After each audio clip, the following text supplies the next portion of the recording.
Social media में लाहौर तुम तैयारी कर लो। ये ईद की छुट्टियों में एक और ऑपरेशन करने वाले हैं, तो अभी से तैयारी हो जाए सारे, सब तैयार हो जाए। अच्छा जी, दूसरा सोशल मीडिया हमारा वेस्ट पंजाब। अच्छा, ये हमारी सोशल मीडिया की टीम वेस्ट पंजाब, इनको गलत फहमी है, न्यूट्रल्स को गलत फहमी है कि सोशल मीडिया अगर वो थोड़े लोग पकड़ लेंगे तो सोशल मीडिया में ये बच जाएंगे। कोई बच नहीं सकता, क्योंकि सोशल मीडिया अवाम की आवाज है। और बिहारी जी, बिहारी शाबाश। और गुजरों वाला गुजरांवाला, ये सारा गुजरांवाला, गुजरांवाला ने वैसे बड़ा कमाल हमारी मार्च के अंदर जबरदस्त शिरकत की थी। उसके बाद पेशावर मुझे कमजोर नजर आ रहा है। पेशावर में मेरे ख्याल में कोई जुनून खत्म होता जा रहा पेशावर में।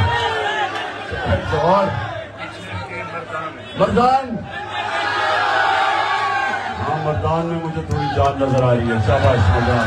आगे उधर स्वाबी, स्वाबी जी, स्वाबी उधर चनियोट, चनियोट के तरफ, चनियोट ओके चलियो।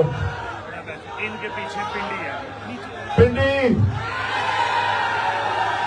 वैसे पिंडी अभी तक आपकी परफॉर्मेंस हो नहीं जो मैं चाहता हूँ। तैयारी कर लो, इनकी छुट्टियों में ऑपरेशन के लिए मैं चेक करूंगा किसने कितनी जान है। और सबसे पीछे अटक, शाबाश अटक, शाबाश। अच्छा जी, आप अपनी बात शुरू करने से पहले स्वाबी हो गया, डॉक्टर हो गया, स्वाबी बैठ जाओ। अच्छा, मैं एक नौजवान को बुलाना चाहता हूं, एक नौजवान को बुलाना चाहता हूं जिसका नाम है इब्तिसाम। इब्तिसाम इधर आ जाओ।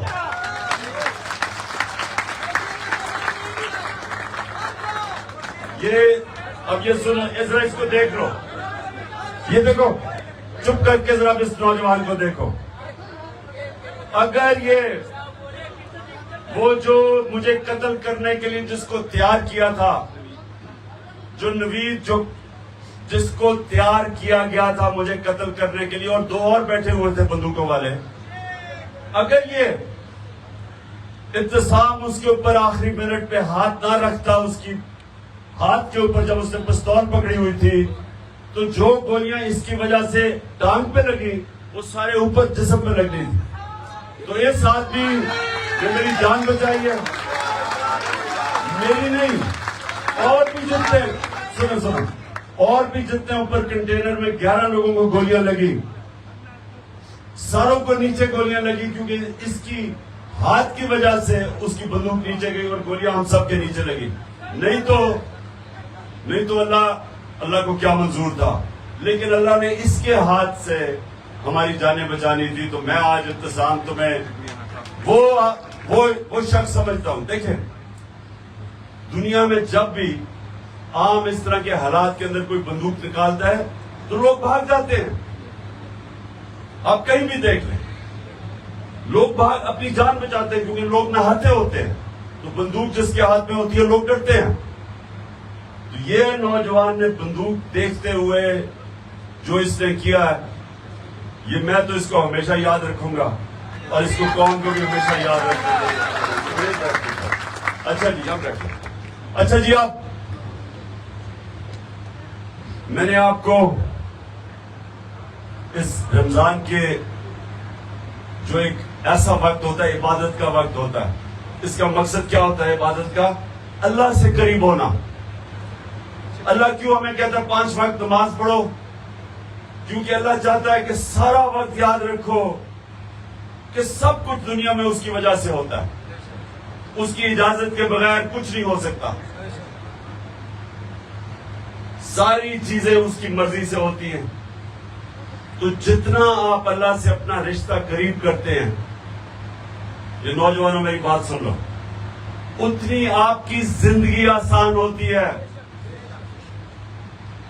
हमें ये बड़ी गलत फहमी होती है कि अल्लाह की मर्जी के बगैर कुछ हो सकता है।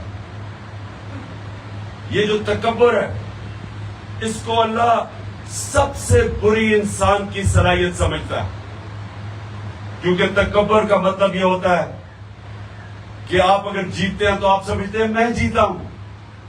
आप अल्लाह की मर्जी के बगैर नहीं जीत सकते। मैं खेलों की ग्राउंडों में दुनिया की टॉप खिलाड़ियों के खिलाफ 20 साल अपनी जिंदगी में खेला, और जितना मैं खेलता गया मुझे इस चीज का एहसास होना शुरू हो गया कि इंसान जितनी मेहनत भी करे, जितनी कोशिश भी करे,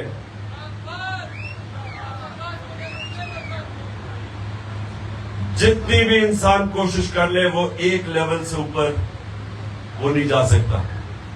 उसके बाद अल्लाह की मर्जी आ जाती है। इंसान मेहनत करता है। मैं सबसे ज्यादा मेहनत करता था, सबसे ज्यादा ट्रेनिंग करता था, प्रैक्टिस करता था, क्योंकि मैं बैटिंग दोनों करता था, बैटिंग भी करता था, बॉलिंग भी करता था, तो बाकी खिलाड़ियों से दुगनी मेहनत करनी पड़ती थी।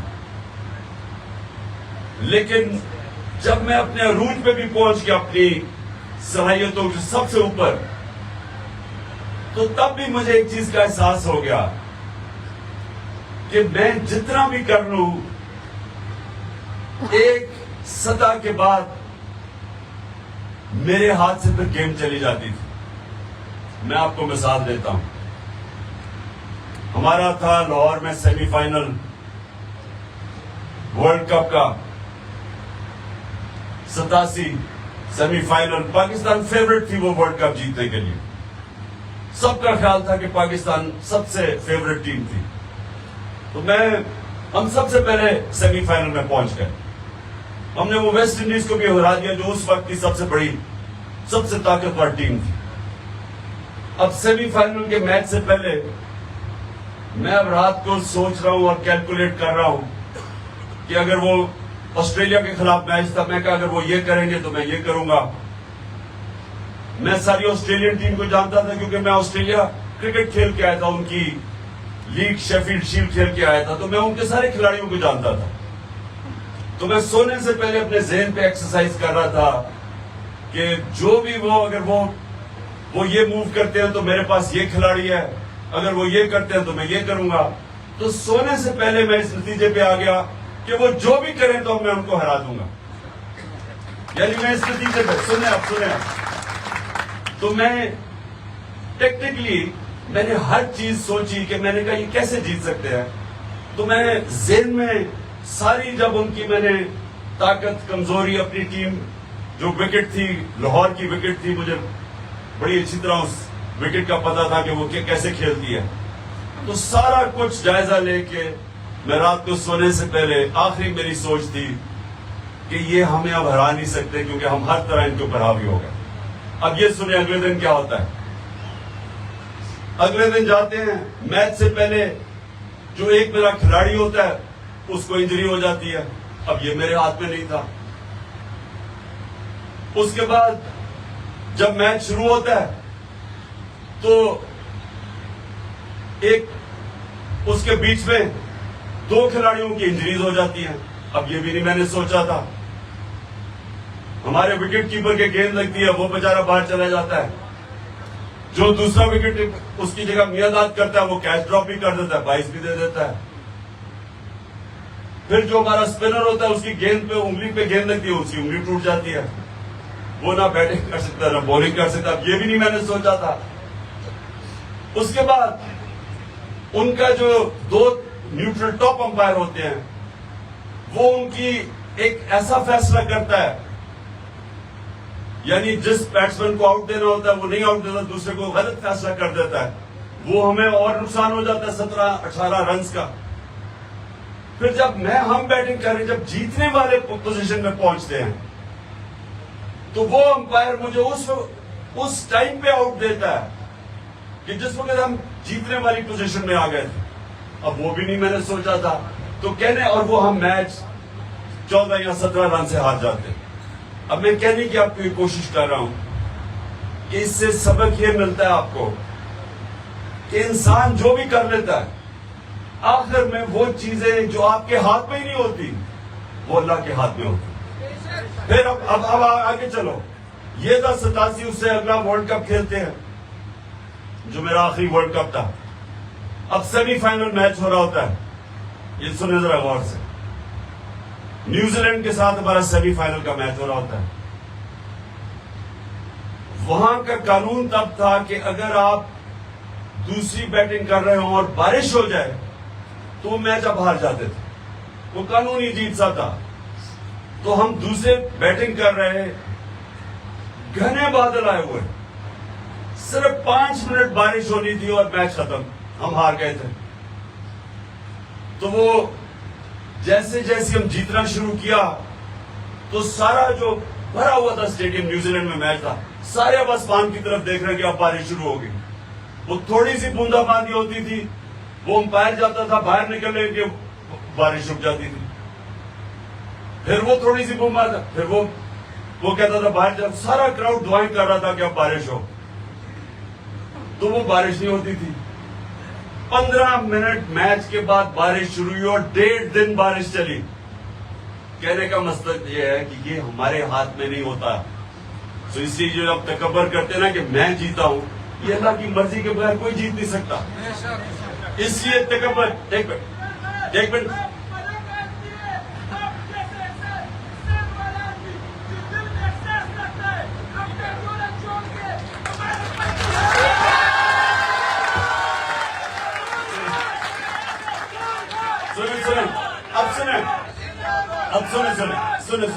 सुने।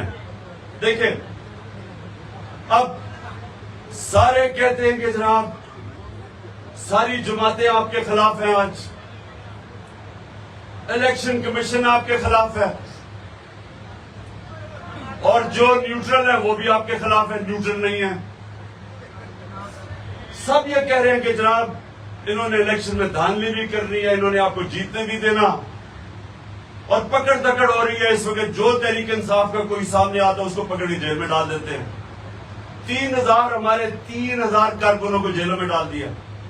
खौफ फैलाया हुआ है कि अभी जनाब ये ईद के ऊपर इमरान के घर की छुट्टियों पे या हमला फिर से करने वाले हैं। वो सुने और मैं कुछ और अब और ऊपर से सुने तो सही, सुने और ये कह रहे हैं, और वो कह रहे हैं कि इमरान के ऊपर कांटा डाल दिया है। लेकिन ये सब वो लोग हैं जिनको ये नहीं पता कि ऊपर सबसे बड़ी सुपर पावर बैठी हुई है। वो जब वो आपके साथ खड़ा हो जाता है तो कोई दुनिया की ताकत आपको शिकस्त नहीं दे सकती। जब जंगे बदर 313 मुसलमान हर के पास तलवार नहीं थी, कई उन्हें डंडे पकड़े हुए थे। जंगे बदर में ये सुन लो, उनके 1000 फौजी, ऊपर से घोड़े को भी सवार, जदीद हथियार 1000। तो किसने समझा था कि वो जीत जाएंगे? जंगे खंदक में 10,000 फौज लेके आए, मुसलमान थोड़े से थे, और जैसे मुसलमान अल्लाह ने उनको वहां से बचाया एक आंधी, तो वो भी ये समझ रहे थे मक्का के कुरैश की, अब ये हरा देंगे हम इनको। ऐसी आंधी चलती है, ऐसी ठंडी हवा चलती है कि वो सारी की सारी फौज पसपा होकर वापस चली जाती है। तो ये याद रखिए कि अल्लाह भी है, ये हमें गलत फहमी है।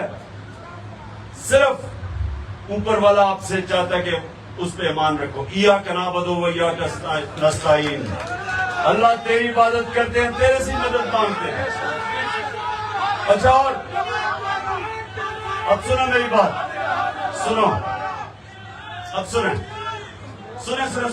5 मिनट रह गए, उसके बाद हमने दवा कर दी है। अब मैं आपको एक बात आखिर में बात करता हूं। देखो मेरे नौजवानों, ये याद रखना कि अभी इसने जो शुरू में अल्लाह का कलाम पढ़ा था, नजम ने जो भी आपसे पढ़ा था, कि मैं क्या जरा था और मुझे उठा के अल्लाह ने आफताब बना दिया, या आफताब के उस यानी उस अरूज पे ले गया। इसका मतलब क्या है कि आपने सब ने एक चीज सीखनी है। मेरे से एक चीज सिर्फ सीखो कि मैं सिर्फ कामयाब एक वजह से हुआ हूं, इधर तक जो पहुंचा हूं, एक वजह से, क्योंकि मैं एक आजाद इंसान हूं। मैंने कभी किसी की गुलामी कबूल नहीं की,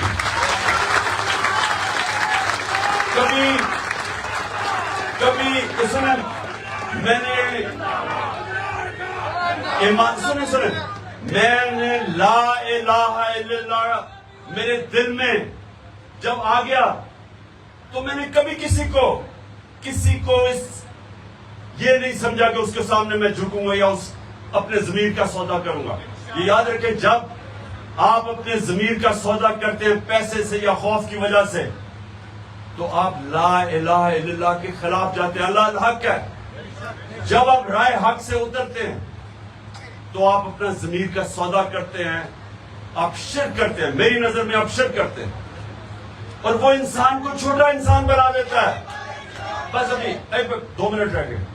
जब आप इसका मतलब समझ जाए ला इलाहा इल्लल्लाह का, ये एक फलसफा है जिसने वो मदीना के उन लोगों को, अरबों को जिनकी हैसियत कोई नहीं थी, उनको उन्होंने नबी सल्लल्लाहु अलैहि वसल्लम ने आजाद करके दुनिया की इमामत करवाई।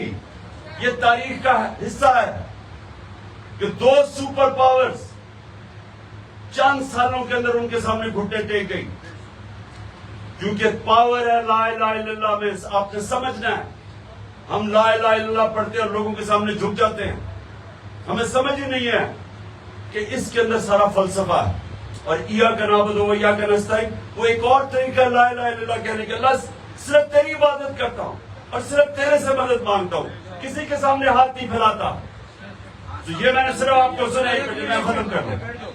सुने मेरी बात, अभी अजान होने वाली है, तो हमने दुआ मांगनी है अल्लाह से, जो मैं हमेशा मेरी पाकिस्तान की ये दुआ वो आपने सबने मांगनी है। लेकिन आपने सबने ये एक चीज याद रखनी है, अल्लाह ने आपको अशरफुल मखलूकात बनाया है, सबसे अजीम मखलूक। ना जानवरों को ना फरिश्तों को इजाजत है, उनको कोई इजाजत नहीं है कि वो दो उनके रास्ते हो, राय हक पे रहे या उतरे। क्योंकि फरिश्ते सिर्फ अल्लाह की इबादत करते हैं और जानवर वो अपने इंस्टिंक्ट के मुताबिक चलते हैं। उनको ये जो इंसानों को जो ताकत दिया है कि आप 2 रास्ते हैं, अल्लाह उनके रास्ते पे लगा जिनको नेमतें बख्शी, उनके नहीं जो अपने तबाही के रास्ते पे चले, उनको नहीं दी, आपको दी है। इसका मतलब आपको अल्लाह ने वो मौका दिया है कि आप आसमान पे भी जा सकते हैं और चूंटियों की तरह जमीन पे भी फिर सकते हैं। ये आपके ऊपर है। और ऊपर जाने का राज, ऊपर की परवाज का राज है ला इलाहा इल्लल्लाह। और नबी सल्लल्लाहु अलैहि वसल्लम, जब हम कहते हैं मोहम्मद रसूल अल्लाह, तो हम ये कहते हैं कि हम उनके रास्ते पे चलेंगे। उनका रास्ता है आपकी अजमत का रास्ता। आप जब नमाज में मांगते हैं कि अल्लाह सीधे रास्ते पे लगा, जिनको तूने नेमतें बख्शी, नबी सल्लल्लाहु अलैहि वसल्लम को सबसे ज्यादा नेमतें बख्शी है अल्लाह ने, क्योंकि सबसे अजीम इंसान वो थे। और इसलिए क्योंकि उन्होंने जो भी किया, उन्होंने आसान रास्ता नहीं लिया, मुश्किल रास्ता लिया। मुश्किल रास्ता आपकी अजमत का रास्ता है, आसान रास्ता आपकी तबाही का रास्ता है।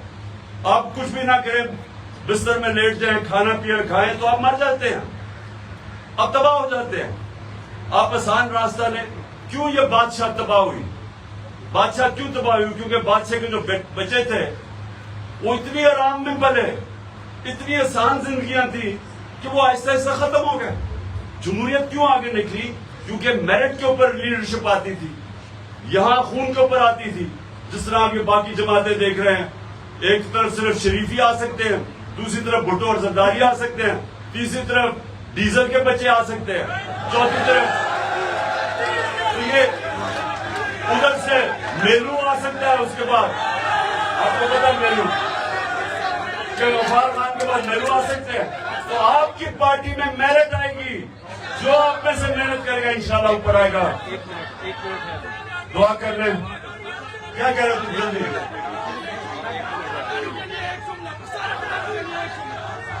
मैं बार बार पठानों के लिए एक जुमला कहता हूं कि एक अल्लाह ने इंसान पैदा किए, दूसरे पठान पैदा किए। दुआ करें सारे, हाथ उठाए, बाहर भी जो बाहर जो मेरे टाइगर बैठे हुए हैं सब हाथ उठाए।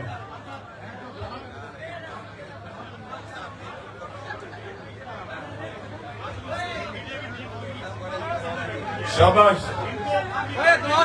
सोशल मीडिया अदब में डरना नहीं है, कोई खौफ किसी से ना रखना, कोई कुछ नहीं कर सकता किसी का। अच्छा डर जाना, बैठ जाओ। ये क्या है?